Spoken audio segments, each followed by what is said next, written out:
everyone, and welcome to the Kimberly Guilfoyle Show, live on Rumble, where facts come first and where news is done right. And we begin with a look at the historic last week for President Trump, including a ceasefire, a NATO defense spending agreement, the Supreme Court ending nationwide injunctions, a record high stock market, and so much more. And that includes more economic numbers showing that, yes, the tariff policy is indeed working. Watch. Collecting in revenues. And I did this in part because Wilfred's here and he can talk about the UK trade deal, but just this is the monthly numbers and they have gone up a lot. June is actually set for another big increase of $27 billion. That is money coming into U.S. coffers from tariffs. We are collecting a lot of revenue. So far, guys, $121 billion has flowed into the U.S. government since the start of the fiscal year. It's still a tiny portion of the overall revenues that the U.S. government gets, but it's increasingly a lot, especially we haven't seen it in terms of the consumer paying off higher. And on Capitol Hill, lawmakers are holding marathon votes to get the one big, beautiful bill passed before July 4th, which will mean lower taxes, no taxes on tips, and even more secure borders. Much more. Watch. America get from the big, beautiful bill. Right. What America gets from the big, beautiful bill is border security, national security, an extra $10,000 in the pocket of the typical American family, no tax on overtime, no tax on tips. We've got 90 million American workers that are hourly workers that are going to see that extra overtime that they're getting paid go straight into their pockets. And all of this is going to happen if we pass the bill. If we don't pass the bill, the Council of Economic Advisors here at the White House has said that it's going to cause GDP to drop 4%, one of the biggest recessions in history because of a massive tax hike. And honestly, that's why this bill is going to pass. I've got a few Senate staffers on my team that did a little poll today. I told them to tell me what time is it going to pass tonight, and the average of the 4 votes was about midnight. Okay, all right, we'll see. But we're expecting it to pass today. And ahead of the 4th of July holiday, gas prices are hitting one low after another as Americans hit the roads for vacation. Take a look. Prices are at a surprising 4-year low. Reports say the national average for a gallon of gas was at $3.20 Friday. Oil prices spiked only briefly after the U.S. struck Iran's nuclear facilities, but quickly dissipated and fell after the supply from the Persian Gulf wasn't disrupted. And even CNN is admitting the good news, airing a segment with the banner, Trump is on a roll. Watch. Opponents used to lampoon him in his first administration.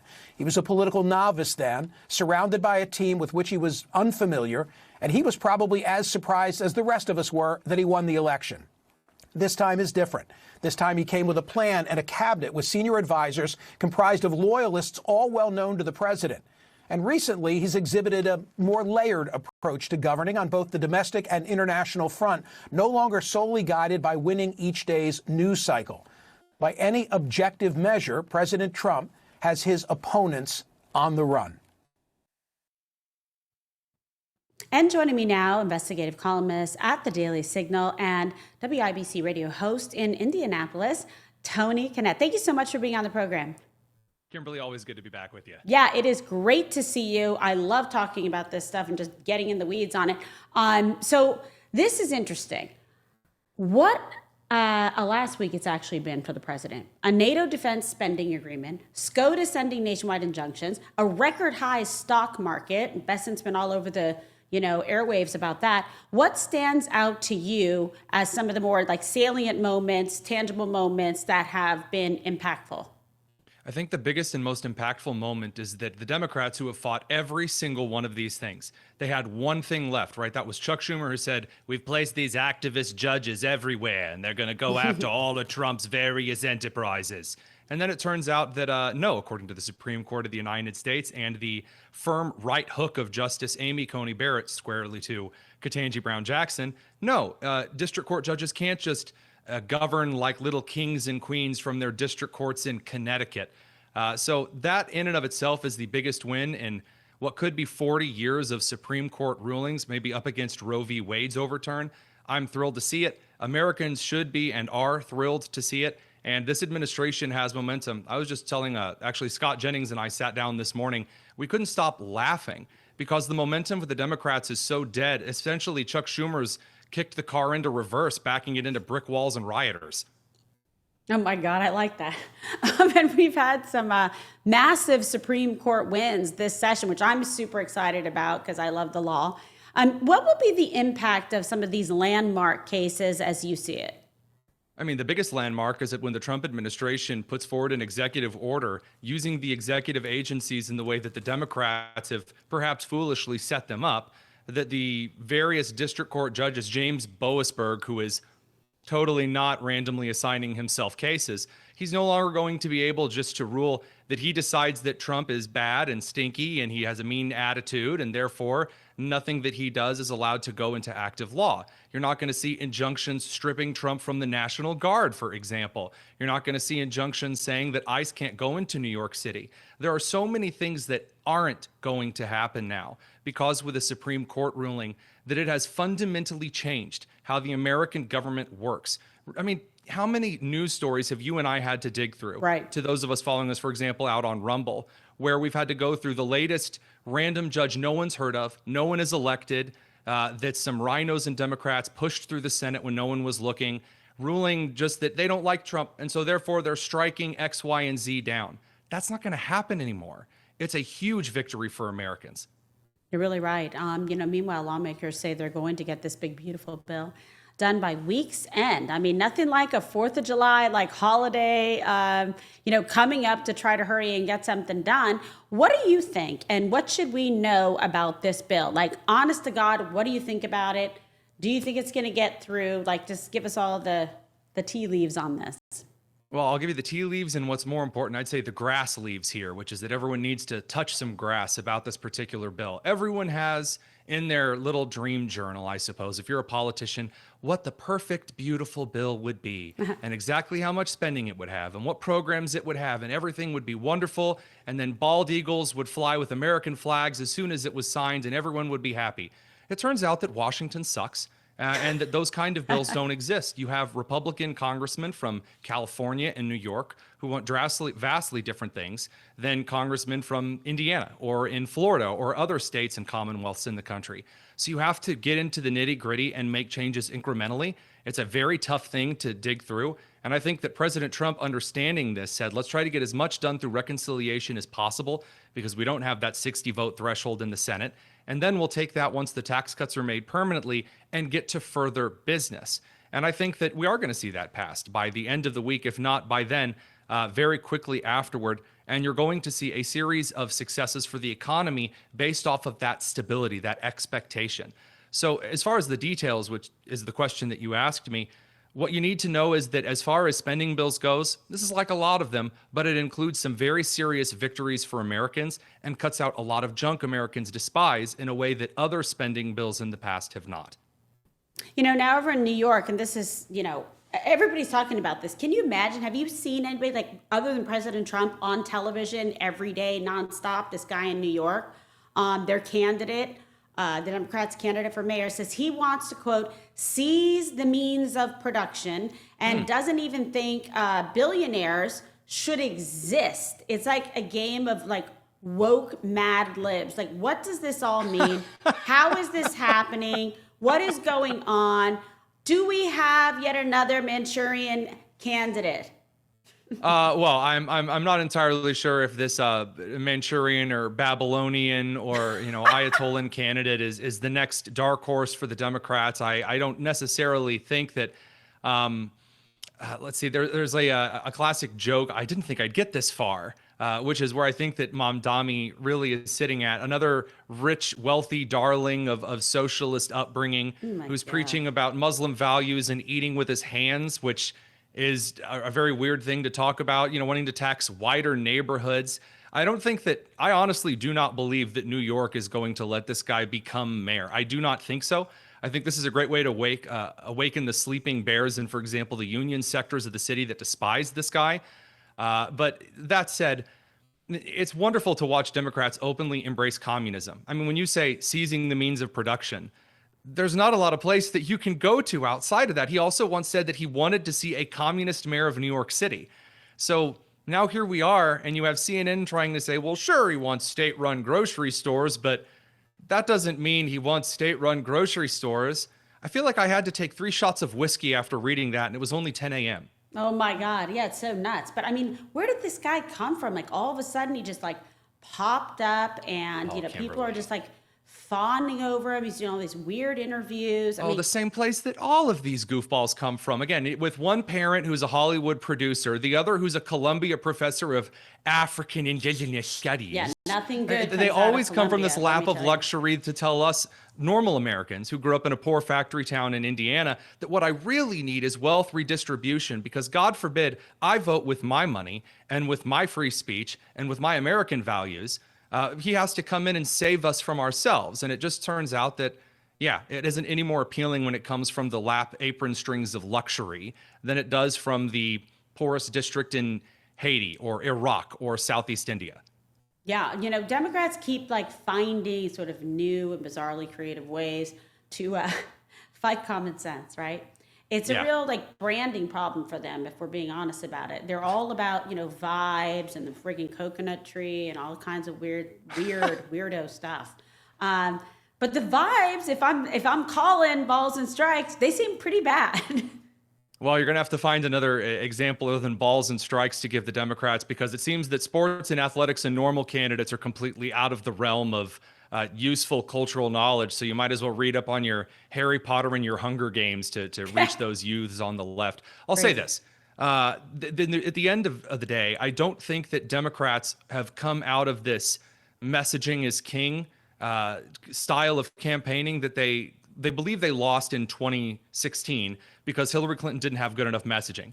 And then they think they lost in 2024 because Kamala Harris didn't have good enough messaging, and also racism and sexism and everything else.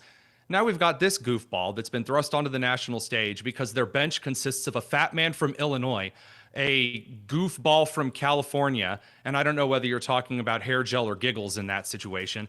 They don't have anybody. So who do they really have to bring forward to the front here? A communist, pro-jihadi, LGBTQ-loving goofball. And he's not like a normal dude. He's a goofball from New York City who's not going to be able to preach to the masses any more than any of the other Democrats. So they'll go back to the messaging board. They'll throw up some memes and some Call Her Daddy podcast episodes, and it'll fail just like it has before. That's pretty funny. I actually really, really hope you're right, because Me too. I can't take it anymore. I actually can't take it anymore. I cannot even believe this is where we're at. Like, this is what's happening right now. New York City has suffered enough. And now this?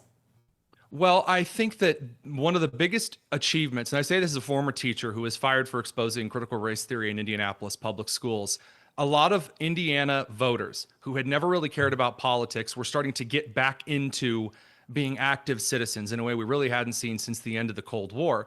And right now, after COVID, after the Biden cover-up scandals, after everything else ad nauseum, now we're seeing Americans really start to get involved, and the left is still poking.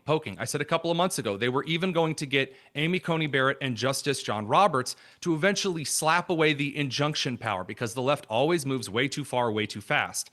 Now they're doing this again. And they're even going to get not just the blue union workers of the Midwest or the Rust Belt, like in Michigan and Wisconsin, to come out in favor of Trump. They're going to keep it up until you're seeing very pro-Trump support and pro kind of a populist Republican coalition support coming out of New York. This is, by the way, how they got Giuliani. They're going to keep it up until they get exactly what they ask for. Yeah, exactly. And it seems to be, I don't know, kind of like a hodgepodge of people who, crazy people that don't like Trump. There's not much of an identity, okay? And over the weekend, Pete Buttigieg followed the, I know, please. I mean, no words. I'm trying not to drink on your show. I know, on X. Are they trying to pivot? Like, what is this? I don't even want to try to read too much into it, but it's just a little weird. I think the real reason they're excited about Mamdani is because he has a kind of appeal to the last remaining demographics of the Democrat Party. So we like socialism, which like suburban wine moms really enjoy in the wealthier parts of society. He has the LGBTQ stuff that the Pride Parade collective really enjoys. He has the lap of luxury wealth that all of the corporate elites really enjoy. And then he has the, filthy pro-jihadi communism that all of those who want to see America burn to the ground enjoy. Now, I will say that Pete Buttigieg doesn't have that, though. He doesn't have the ability to, for example, appeal to minority communities in inner city Atlanta. Pete Buttigieg did not pull the lowest among white rural Americans, as has been passed off. He pulled the lowest among inner city Democrats in Atlanta, Chicago, and St. Louis, like a 1% approval rating, because traditionally Black American communities really don't like openly gay, effeminate men. And so if you're going to shove him forward as the candidate, you're costing yourself a huge chunk of your electorate. If they push Kamala Harris forward, huge chunk of the electorate leaves. No matter who they pick, Mamdani is the only one so far that has that Barack Hussein Obama kind of attitude about him. And I don't know if that's going to work. They're trying, but I don't think it's going to happen this time. Yeah, and so, let's talk about this, though, because I think we're in an interesting time, and obviously we're waiting on all the stuff with the budget bill, et cetera, big, beautiful bill. What else should we keep our eye on, the rest of this summer? And also, I always want to hear about what's new and what's going on at the Daily Signal.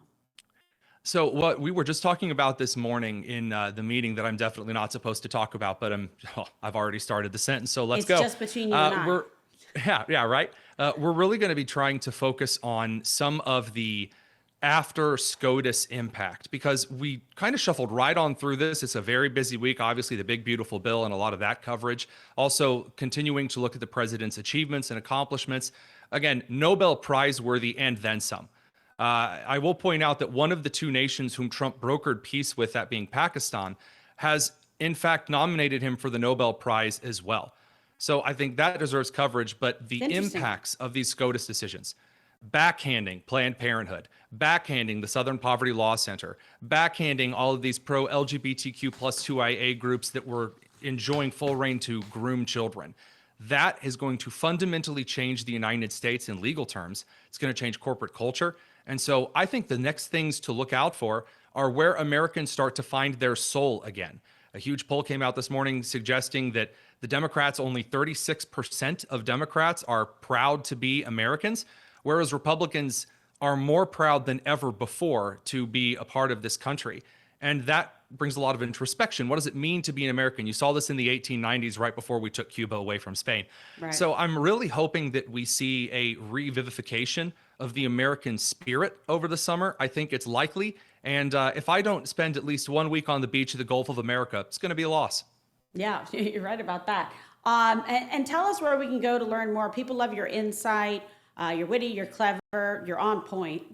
Your checks in the mail. You hit the target every time. To follow you, everything you can say, to promote Daily Signal as well, which we really love. Been a great friend to this program. Well, that's very kind. Actually, later this evening at 7 p.m. on Rumble, we're going to be on with Scott Jennings on the Tony Kinnett Cast. You can find us over here at the Daily Signal, YouTube, X, wherever you go. You search us, you'll find us, and we'd love to have you. Fantastic. The one and only, ladies and gentlemen, always backed by popular demand, Tony Kinnett, the Daily Signal. Thank you so much. Thanks, Kimberly. All right, we're going to continue covering all of this. And in the meantime, folks, be sure to check out the good people over at 1775 Coffee Company. We talk about it all the time. Don't compromise on taste, quality, or your values. And 1775 Coffee is brewed to perfection, crafted with precision, and it is built on patriotism. The farm-to-cup process means there is quality, authenticity, and sustainability from start to finish. All the beans are ethically and exclusively single-sourced. So why not? Give it a try. Try 1775 Coffee today. By the way, if you go to 1775coffee.com/KG, you can get 15% off your first order. Everybody likes a good deal, all right? And in closing, as we celebrate the glorious 4th of July holiday later this week, let us take a moment to remember that values that make this nation great, like patriotism, sacrifice, service, and leadership.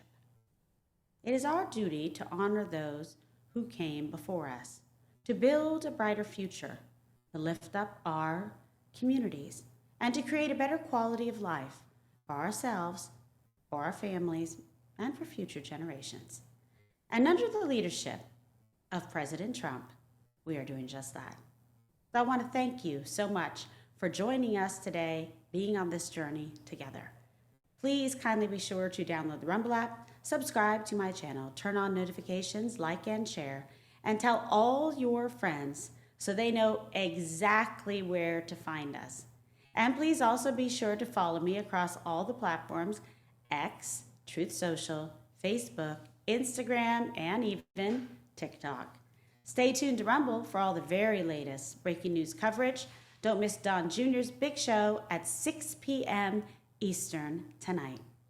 I truly hope you have a great rest of the day, and I'm looking forward to talking to you again very soon.